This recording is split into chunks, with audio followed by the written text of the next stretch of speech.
Welcome to You Make the Difference. I'm Wanda Walker, and today we're talking to Michelle Bedingfield with Harmony House. And we're really excited to be doing the show because during the Christmas season, sometimes the family violence rears its ugly head, doesn't it, Michelle? It does. Yes. Yes. Okay, tell us what Harmony House is and how Harmony House got started. Okay. Harmony House is our local domestic violence shelter. We service men and women and children. And there's another wonderful shelter for women in town called Emmaus House. Right. And we partner together quite often.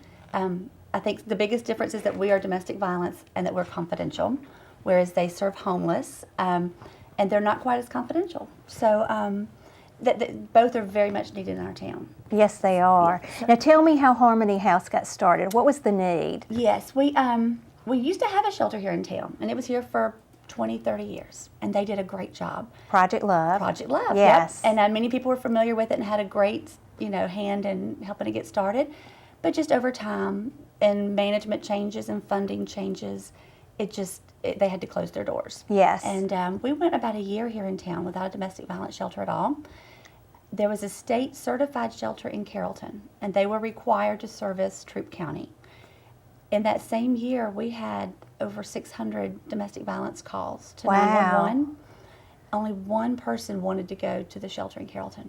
They didn't want to leave our community. Right. They're comfortable. This is their family. This is their network, their support.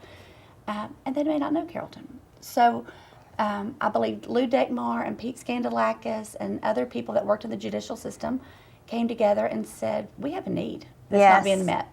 And from there, they pulled together kind of an advisory committee, which later became my first board, and it'll be 10 years next year. Yes, and I really appreciate our law enforcement in the community because they do reach out to fill needs and gaps that are here. Oh, absolutely. Yes, and that shelter is an example. The mental health court is an example. The Homeless Coalition is an example of what they've done in the community, among other things.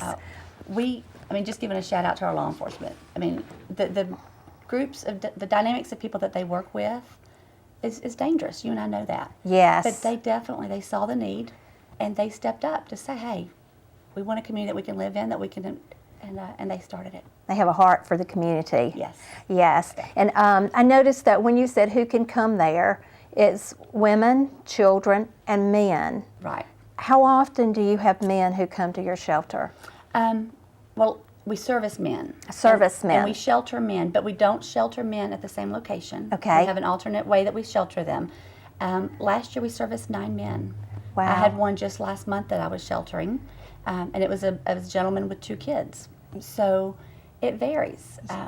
The statistics show that 1 out of 4 women are being abused, and 1 out of 9 men are abused. Wow. The difference is, and there's probably more men being abused as well, but they don't report it. Right. And I can tell you all the reasons why, but more than anything, one, it's the embarrassment.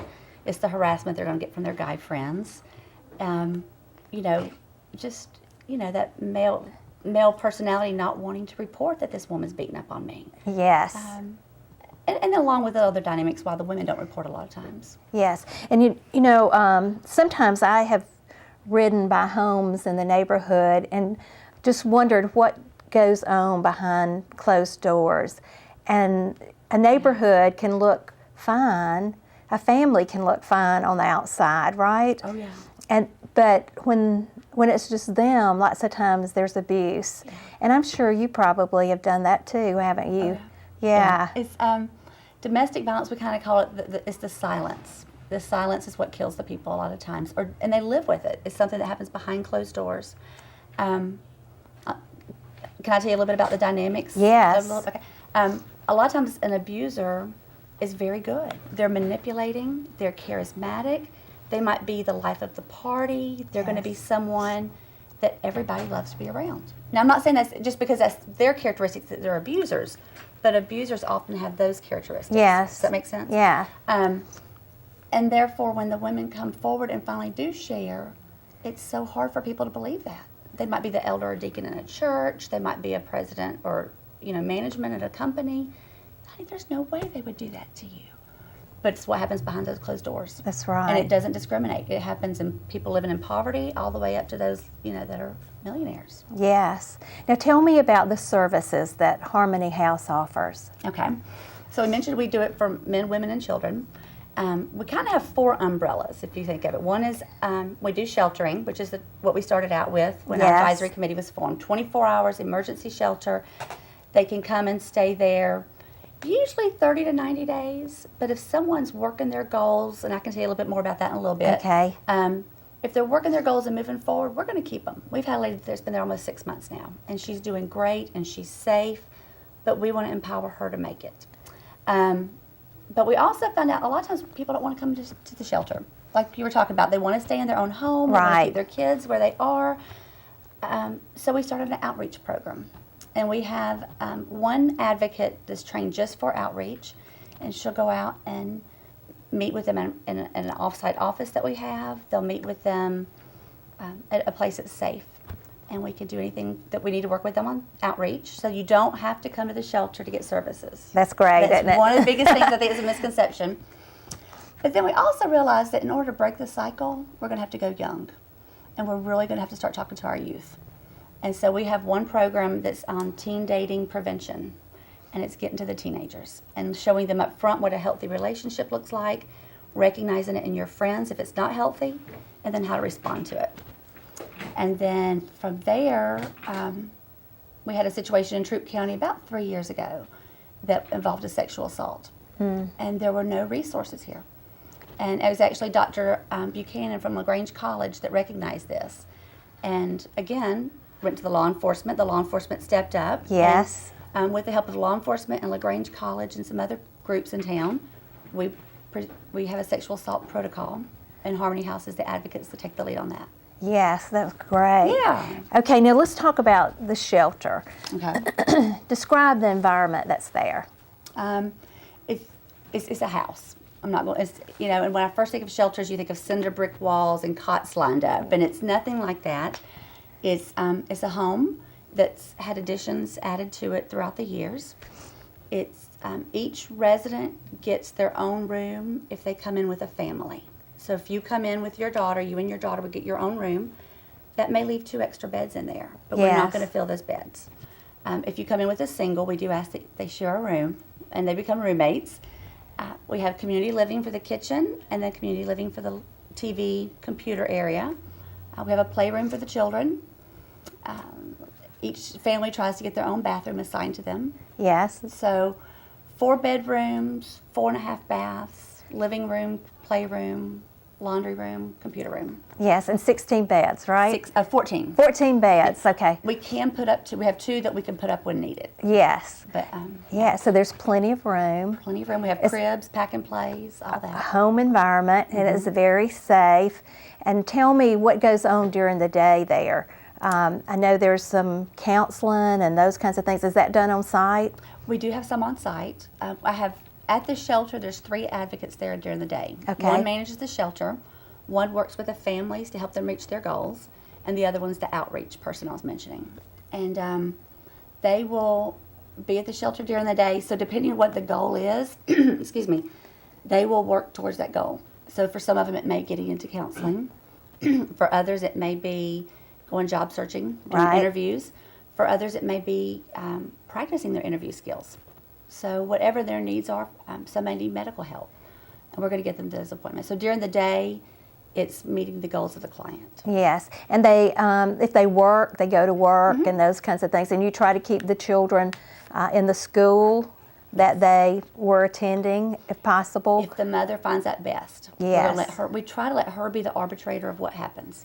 So if she feels it's best to leave the kids there, then we're going to make sure the kids get to that school. Yes. We've even had him as far away as Harris County that we would transport. He was a senior in high school and played in the band, and Mom didn't want to pull him out, which I completely agreed with. So we had staff that would come in early in the mornings and drive him to Harris County and get him to school, and then go back in the afternoons and bring him back. So how many people usually come through the shelter in a year? Year to date, 2014, we've had 90. 90? Yeah. Wow. 90, families or individuals. So. Yeah, and it takes a lot. It takes a lot of bravery to be able to make that call to come to the shelter, doesn't it? Oh my gosh. I have so much respect for the women that finally make that call. Yes. And some may come and stay 24 hours and say, I'm just not ready. I love him. It's going to be different this time. And they're going to go back. But they took that step. Yes. And while they were there, we gave them just a little bit of tools, a little bit of encouragement. And the next time it happens, they can come back. Yeah. But yeah, I think that's probably one of the hardest things. And I admire the women that are there. And sometimes it's not really that they still love the abuser, it's that they are scared to make that move, right? Yeah. It's very frightening. So let's talk about the women or the men who don't come to the shelter, but you work with them in that program that you've developed to help people that aren't sheltered. Okay. We had an employer called us the other day. The employer had an employee, and with permission from the employee, he called us. We sat down in the office together, and the employee shared that the abuser, or her husband, called her 4 or 5 times an hour sometimes, just to check on her. What are you doing? Who are you talking to? What's going on? Where are you going for lunch? Check the mileage on her car to make sure that she didn't go anywhere else that she wasn't supposed to go. Some days he would even drive her to work and drop her off. Yes. So those were tough things. But the employer recognized other signs. You know, it's been kind of warm, 60 degrees, but she would wear long sleeves and turtlenecks, things like that weren't normal. You know, she would get flowers after being out for 3 or 4 days. She would get flowers the next day she returned to work. Yes. So there were some signs the employer had been trained on, which I completely respected him for stepping up and asking those tough questions. So we sat down with her. She shared with us a little bit what was going on. We worked with her on a safety plan, how to stay safe in her home. We worked with her on going to talk to the court system and the police department about some other things that had happened in the house. And then worked with her on getting a protective order. It's not always required. A protective order is just a piece of paper. She has to tell us if it's going to work. In her case, she felt that it would work. So we were able to get a protective order for her. We changed the locks on the doors. We have funding that can allow the locks to be changed. We can buy instruments that can go in the windows to keep the windows down. Of course, they can still be broken, but keep the windows down. Just a lot of safety planning that way. And then working with the employer on how to make the workplace safe also. Yes. And the most scary time is when the woman is going to leave the man, right? Absolutely. Can you talk about that a little bit? Why that's so scary? Domestic violence is about power and control. One person wanting to have that power and control over another. Yes. And when the victim finally gets enough courage to leave, then that abuser's losing power. Right. He's losing that control. And so in order to gain that control, the fatality may not always be what his intent is, but most women that are killed by their partner during domestic violence is when she leaves. Yes. And if my memory serves me right, all the ones here in Troup County have been during that time frame.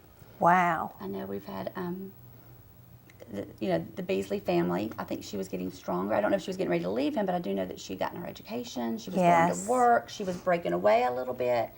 There was some control he was losing. With the Pamela Hardy, we lost her last year. Yes. She had left him. Tanya Bray, we had lost her. But it's during that separation. So one of the things is I don't ever tell the woman to have to leave. She has to know what to do. Yes. And let's figure out how to keep you safe until that time. Yes. So. Yes, and if someone is going to leave, it would be a good idea to call that hotline and figure out what's the best way to leave, right? Right. Yeah, it's very, very scary. Now let's talk about teen dating violence. How prevalent is that in Troup County? If you ask the teenagers, 1 out of 3 teens know of someone being abused. Wow. That's huge. That 1 is. out of 3. That All is. Right? If you ask the parents, 84% say we don't have a problem. So there's definitely a disconnect there. Yeah, the parents aren't in that day-to-day. Right. But you think about how much do teens a lot of times communicate to parents to begin with. Right. So they may not know, but the teenagers know. Yes. And I think the important thing in teenagers is a lot of times it's equally male and female as the aggressor. Female aggressors in teenager dating can be, they're tough. But of course the guys don't want to step up at all there. Teen dating violence it's not always physical. In adults, it can get a little bit more physical, but in teenagers, it's checking the cell phone, who are you talking to, but it's smooth. And it happens so gentle and so nice of, you know, I love it when you wear that outfit. That outfit looks so good on you. Why don't you wear more outfits like that? And so she starts changing the way she dresses. I like it when you wear your hair in a ponytail, you know, or, you know, just controlling. And Yes. But to a teenage girl, hearing those compliments from this guy is awesome. But before you know it, you know, she's changed her friends. She's changed the way she dresses, her clothes. He has her passwords to all the phones, her website, social media. Yes. So it pulls in slowly. Wow. And also that can happen like just in dating and then getting married. Sometimes you don't realize that there's abuse until you're married, right? It happens so slow. Have you heard the story about the frog that goes into the boiling water? Yes. Yeah. You know, you put the frog in the boiling water and it doesn't jump out because it just slowly gets to where it's boiling. Domestic violence is a cycle. It's not always bad. And that's one of the things that's important for the friend to know is it's not always bad. There's not always the physical violence. Right. And the honeymoon period, the flowers that I mentioned after Yes. it happens, those are the good times. And there's a lot of self-blame, the self-esteem, the put-downs, and the same thing happens with teen dating violence too. It's that, you know, you're stupid, nobody's going to want you, you know, you messed around with me, you're nothing but, you know, little Yeah. names that they can Yes. call them. So the self-esteem gets lower and lower to where you can't make it without me. Or even worse, I can't live without you. Yes. If you ever leave me, I don't know what I would do. And that's a lot of pressure, isn't it? Yeah, but it's about having control. Right. I tell you what you want to hear so that I can have control. So recognizing that and educating and informing the teenagers and adults that this is not normal and this Yes. is not healthy. Yes, and so with the abuser, I know there's been studies about the abusers and why they abuse. Can you give us some insight on that? I would love to have the pinpoint answer that says this is why. Yes. I know that there are things that contribute to it. You know, people say it's because he drank. And a lot of times the victim feels that way. He was just drinking. It wouldn't have happened if he hadn't been drinking. He lost his job. We're having financial problems. The kids are out of control. Those are all things that can contribute, but they don't cause it. Domestic violence is a choice. The person that wants to have control chooses to abuse. They choose to act out. Yes. But there's also help. You know, there's ways that they can learn, just like we teach our kids, take a time out, walk away, cool down for a minute. There's ways that we can do that too. Yes. And you know, I think that's important that we talk about that a little bit, what the abuser can do when he sees or she sees that she's out of control. Because I'm sure that there will be people who are watching this show that are being abused, and they may recognize that they're being abused just by hearing what you're saying. But there will be people who abuse who are watching. Right. And if they can see themselves in what you're describing and know how to get help, then we will have accomplished a lot Absolutely. today, won't we? Absolutely. And I'm sure there are great counseling services that they can contact. Tell me what you would tell an abuser if he recognizes himself today. What kind of help would you recommend that he get? Good job for recognizing it and for making the first step. Yes. That's awesome. There are counseling services here in Troup County. I'm sure there's ones outside of Troup that if they want to call, and I can give them some other ones outside of Troup if they want to be a little bit more confidential. Yes. But I know over at Counseling Services on Ridley Avenue, they have programs that are specifically for abusers that are groups. Yes. Then there's some that are individuals. There are trained counselors over there that work individually just to kind of help them to work through this. Troup County Baptist Association has counselors that are trained that we can make some referrals to that can help them. And then I know West Georgia Psychiatric does help as well. Good. But there are specific programs at Counseling Services. I do know that one for sure.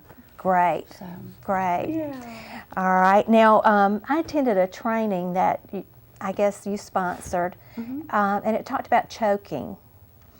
And there's been some real attention given to choking. Tell me about that. Why the laws are being changed about choking, and what choking says to the victim. Okay.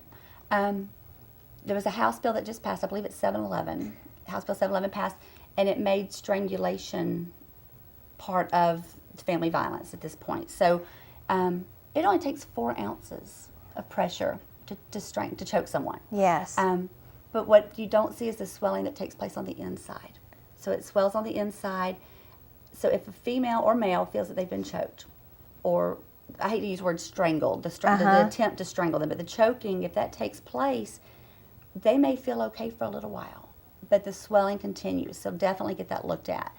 The message that it sends a lot of times to the victim is that I could have killed you. I had your life in my hands. Yes. But I love you enough that I chose to let you live. So it's almost, it messes with their mind a little bit. Yeah. But it's the physical damage that it could have done in the meantime as well. So Yes. it's kind of twofold. I was really glad to see that has been part of, the prosecution and can be prosecuted that way now. Yes. And so if someone chokes you, that is a definite sign Oh, yeah. of abuse. Absolutely. And one thing that I just want to mention is that if abuse is there in that relationship, it's probably going to progress unless they get help. Is that right? It does. It's a progressive thing. Yeah.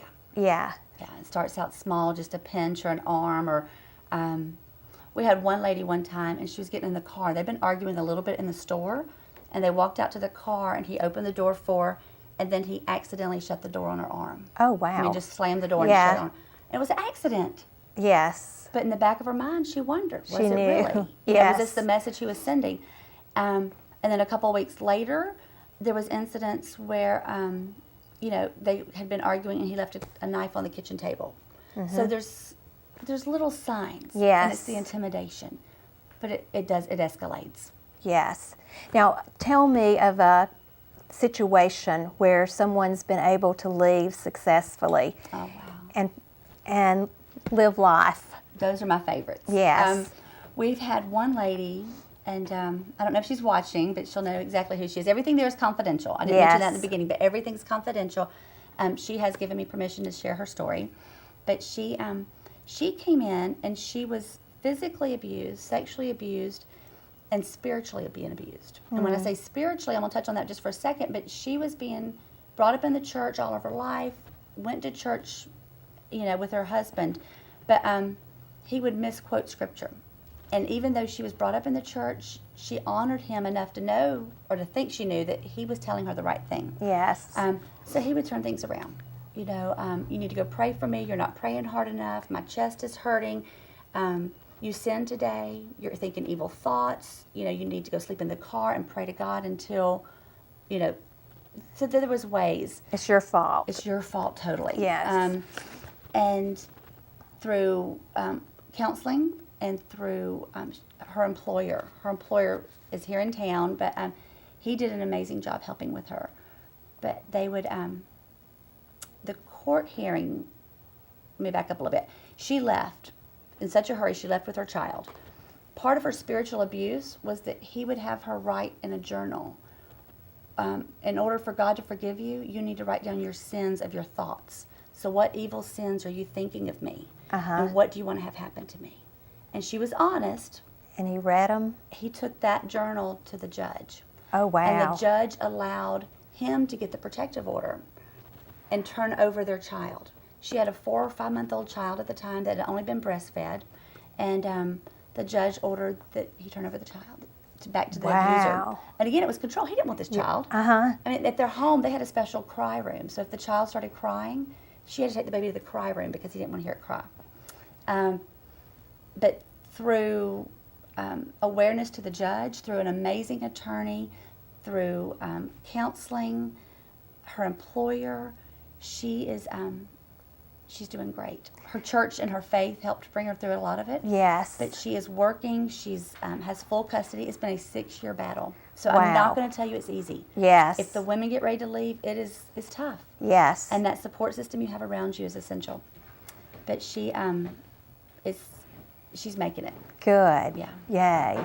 That's encouraging for people, isn't it? It is. Yes. The biggest thing I would tell people is when they get ready to leave, to find the support system of people that believe you, whether it's your employer, whether it's your coworkers, is friends that you have been isolated from and you need to go back to, but those people are going to keep lifting you up. Yes. And lots of times you don't want to tell a friend, but it's important to tell a friend, isn't it? Yeah. And then Yes. tell another one, and tell another one, and eventually they're going to believe you. Yes. And so if I were a friend of someone who was being abused, how would I help them? First, validate what's going on. Don't do that thing we were talking about in the beginning, which was, girl, you're crazy. You know, he's a good guy. He's in his church. Yeah. You know, don't downplay what's going on. Validate what she's saying. Ask for specifics. You know, can you tell me what's going on? And then work with her on a safety plan. Is there a code word you and I can come up with? So if you ever call me and you give this code word, I know this is what it means. If, yeah. Okay. All right. When a person is in an abusive relationship, who do they turn to most often? This is interesting. You know, we were talking about law enforcement Yes. earlier. There was a study that the Georgia Coalition and Georgia Commission, which are our state affiliates, did. And they found that in fatalities that had happened over the last 10 years, 78% of those fatalities had contact with law enforcement, which is huge to me. 78% law enforcement had gone out there, probably multiple times. Right. I believe 32% of them have contact with the faith community. Yes. Only 16% ever call a shelter. So shelter does a great job. My advocates, I would put them up against anybody in this town. Yes. I mean, or across the state. They're great. But we're not getting the phone calls. It's going to be the friend at church in the women's group. It's going to be it's going to be your neighbor. Yes. So it's important that we educate other people on how to respond, and ask them to call Harmony House. That's right. And you're willing to provide training to different groups and educate us on what we need to do, right? Yes. I can come in and do anything from a 30, 45-minute training and to coming in once a week and provide additional training on how to respond, how to react, what resources are available, recognizing the signs, the cycle. We can get them there. Okay. And put a face with a name, too. I can actually get some of my advocates to come with me, and that way you can say, I've met Amanda, I've met Beverly, I know who they are, they will help you. Yes. I just appreciate what you do. Oh, thank you. And thank you so much. Thank you. And I would just like to say, if you have been watching the show and you have seen yourself as an abuser or someone who's being abused, that you will seek the help you need. And remember, you make the difference.